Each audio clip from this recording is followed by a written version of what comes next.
અંકશાસ્ત્ર numerology એટલે કે તમારા જીવનનું ગણિત, એક એવું ગણિત કે જેના આધારે તમારા આખા જીવનનું અને ભૂત તેમજ ભવિષ્યનું પણ મૂલ્યાંકન થઈ શકે છે. આ અંકશાસ્ત્ર પણ જ્યોતિષની જેમ તમારા ભવિષ્યની ગણતરી કરી શકે છે. તો ચાલો જાણીએ કે કેવી રીતે આ નંબર્સ તમારા જીવન પર કરે છે અસર અને તમારો મૂળાંક નંબર શું છે. કઈ રીતે ખબર પડશે તમારો લકી નંબર. અંકશાસ્ત્ર પણ જ્યોતિષની જેમ વ્યક્તિના ભવિષ્યની ગણતરી કરે છે. અંકશાસ્ત્રમાં સંખ્યાની મદદથી વ્યક્તિના ભવિષ્ય વિશેની માહિતી આપવામાં આવે છે. અંગ્રેજીમાં તેને ન્યુમરોલોજી કહેવામાં આવે છે. હકીકતમાં અંકશાસ્ત્રમાં ગણતરી 9 ગ્રહો સૂર્ય, ચંદ્ર, ગુરુ, યુરેનસ, બુધ, શુક્ર, નેપચ્યુન, શનિ અને મંગળની લાક્ષણિકતાઓના આધારે કરવામાં આવે છે. આમાંના દરેક ગ્રહો માટે 1 થી 9 સુધીની સંખ્યા આપવામાં આવી છે, જે કયા ગ્રહને અસર કરે છે તેના પર આધારિત છે. એટલે કે જ્યોતિષી તથ્યો સાથે સંખ્યાઓને મેચ કરીને વ્યક્તિના ભવિષ્ય વિશે માહિતી આપવાને અંકશાસ્ત્ર કહેવામાં આવે છે. અંકશાસ્ત્રમાં વ્યક્તિના જીવનના વિવિધ પાસાઓનું મૂલ્યાંકન કરવામાં આવે છે અને તેના ભાવિ જીવન વિશે આગાહીઓ કરવામાં આવે છે. સામાન્ય રીતે ગણિતના અમુક નિયમોનો ઉપયોગ કરીને અંકશાસ્ત્રમાં વ્યક્તિના ભાવિ પરિણામની ગણતરી તેની જન્મ તારીખના આધારે તેના રેડિક્સ નંબરની ગણતરી કરીને કરવામાં આવે છે. અંકશાસ્ત્ર વ્યક્તિના જીવનને 3 રીતે અસર કરે છે. આ 3 અસર કઈ રીતે કરે છે તે જોઈએ. તો 3 વસ્તુઓ છે મૂળાંક, ભાગ્યાંક અને નમન. આ 3 વસ્તુઓ કઈ રીતે તમારા જીવન પર અસર કરે છે તે આપણે વિગતવાર સમજીશું. આ મૂળાંક છે તે કઈ રીતે તમે જાણશો કે તમારા જન્મ તારીખ અનુસાર તમારો મૂળાંક શું છે. ભાગ્યાંક પણ એક એવો અંક છે કે જે તમારા જન્મની સાથે, તમારા ભૂત ભવિષ્યની સાથે, તમારા વર્તમાનની સાથે જોડાયેલો છે. અને ત્રીજું છે નમન. તો આ ત્રણેય વસ્તુઓ કઈ રીતે તમારા જીવન પર અસર કરશે ન્યુમરોલોજીના આધારે, હવે તે જાણીએ. મૂળાંક એ તમારી જન્મ તારીખ. તમારો જન્મ બીજીએ થયો તો તમારો મૂળાંક નંબર 2 હશે. જો તમે 18 કે 27ના રોજ જન્મ્યા હો તો પણ તમારો મૂળાંક નંબર 9 રહેશે. કારણ કે 1 અને 8 ઉમેરવાથી અને 2 અને 7 ઉમેરવાથી પણ 9 થાય છે. કઈ રીતે સમજીએ. તો હવે સમજીએ કે મૂળાંક જે છે તે તમારા જન્મ તારીખના અનુસાર તમે કઈ રીતે જાણશો. તમારા ભવિષ્યની સાથે આ મૂળાંકનો જે અંક છે તે પણ જોડાયેલો હોય છે. હવે જાણીએ કે જે પ્રકારથી અહીં એક તારીખ બતાવવામાં આવી છે કે જે વ્યક્તિનું જન્મ થયું છે 18 તારીખે, તો તેનો મૂળાંક અક્ષર તમે કઈ રીતે શોધશો. તો મૂળાંક અક્ષર જે છે તે 1 અને 8 ને ઉમેરીને બનાવવામાં આવશે. એટલે કે જો તમારી જન્મ તારીખ 18 છે તો તમારો મૂળ આંક 9 રહેશે. જો તમારી તારીખ 27 તમારો જન્મ થયો છે તો 27ના કારણે પણ મૂળાંક અક્ષર બને છે 9, કારણ કે 2 અને 7 ને ઉમેરીને 9 અક્ષર બને છે. એટલે તમારી જે પણ જન્મ તારીખ હોય તે જન્મ તારીખના બંને અક્ષરોનો સરવાળો જે હોય છે તે હોય છે તમારો મૂળાંક. તમારી જન્મની તારીખના સરવાળાને મૂળાંક કહેવામાં આવે છે, કારણ કે 1 અને 8 ને ઉમેરવાથી પણ 9 થાય છે અને 2 અને 7 ને ઉમેરવાથી પણ 9 થાય છે.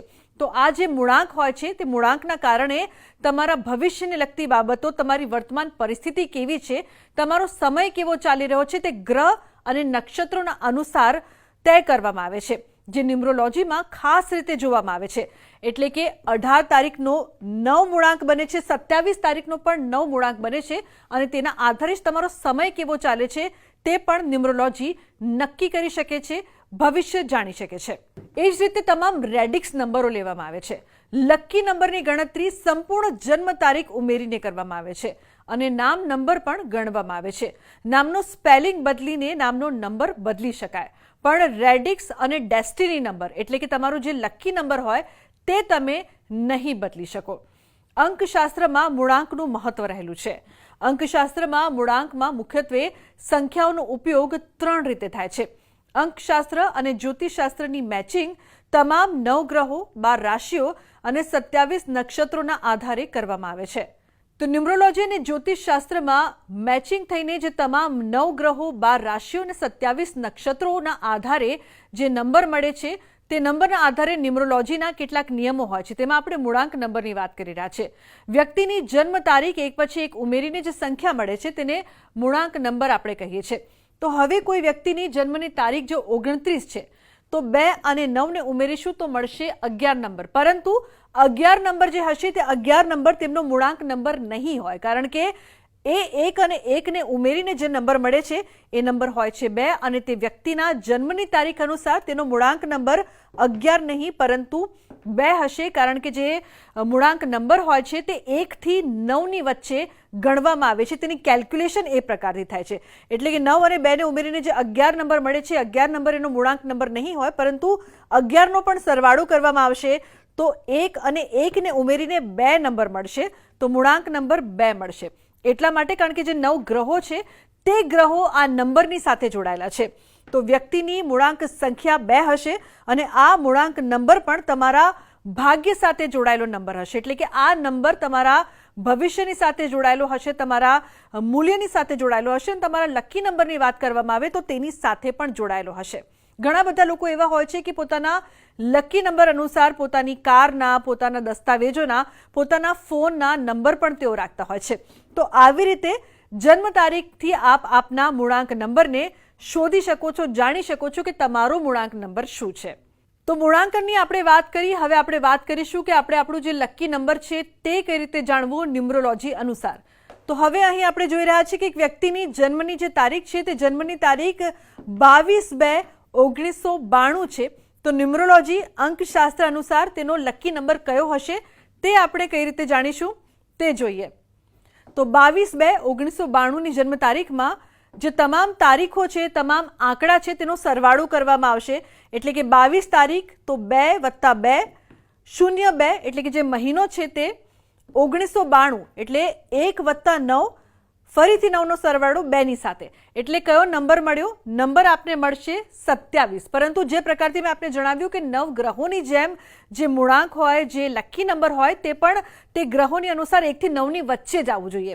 એટલા માટે આપણે 27 ને લકી નંબર નહીં માનીએ, પરંતુ જે 27 છે તેનો પણ સરવાળો કરીશું તો 2 + 7 એટલે કે 9. તો આ વ્યક્તિનો લકી નંબર કે જે વ્યક્તિનો જન્મ 22/2/1992માં થયો હોય તો તેનો લકી નંબર રહેશે 9.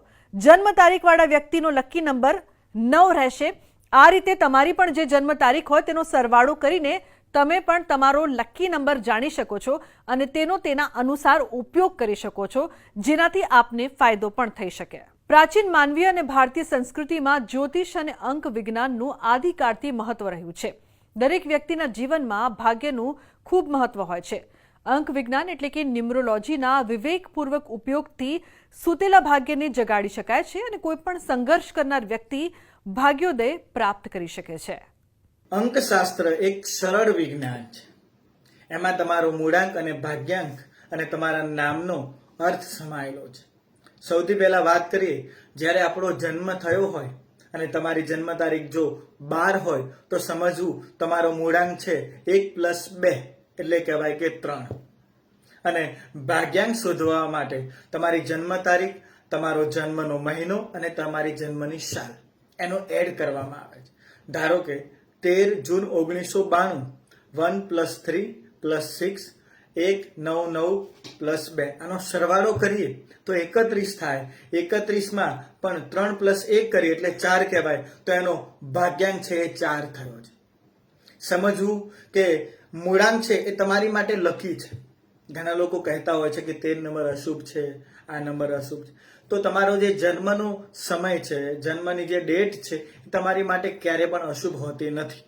એટલે તમારો જે મૂળાંક અને ભાગ્યાંક એ નંબરનો જો સરવાળો થતો હોય અને એ નંબરનું તમારું વિકલ હોય, એ નંબરમાં ગ્રાન્ડ ટોટલ તમારો મોબાઈલ નંબર હોય, ઘર નંબર હોય, તો અવશ્ય એ તમારી માટે લકી અને ભાગ્યદાયક, ફળદાયક કહેવાય છે. ન્યુમરોલોજીમાં વિશેષ કરીને તમારું આવનારું વર્ષ પણ સરળતાથી જોઈ શકાય છે. એટલે કહેવાનો મતલબ એ છે કે તમારા નામનો પણ અર્થ સમાયેલો છે. નામના સ્પેલિંગોની અંદર પણ ક્યાંક ને ક્યાંક અંક સમાયેલા છે અને એ અંક જો આપણી માટે સારું ફળ ના આપતા હોય અને કોઈ આપણે અંકશાસ્ત્રી પાસે જઈ અને નામનો સુધારો પણ જો કરીએ તો આપણું ભાગ્ય અને આપણું મૂળાંક એટલે કહેવાય કે આપણું નસીબ પણ ખુલી જતું હોય છે. તો આજના અમારા આ અહેવાલમાં બસ આટલું. ફરી મળીશું એક નવી અને મહત્વપૂર્ણ જાણકારીની સાથે. પરંતુ ન્યુમરોલોજી અને અંકશાસ્ત્રને લગતા આ વિડીયોને વધુમાં વધુ લાઇક કરજો અને વધુમાં વધુ શેર પણ કરજો, જેથી બીજા લોકો પણ પોતાનો મૂલ્યાંક અને લકી નંબર જન્મ તારીખ અનુસાર કઈ રીતે શોધી શકે તેમાં તેમને પણ જાણકારીની સાથે સફળતા મળે. નમસ્કાર.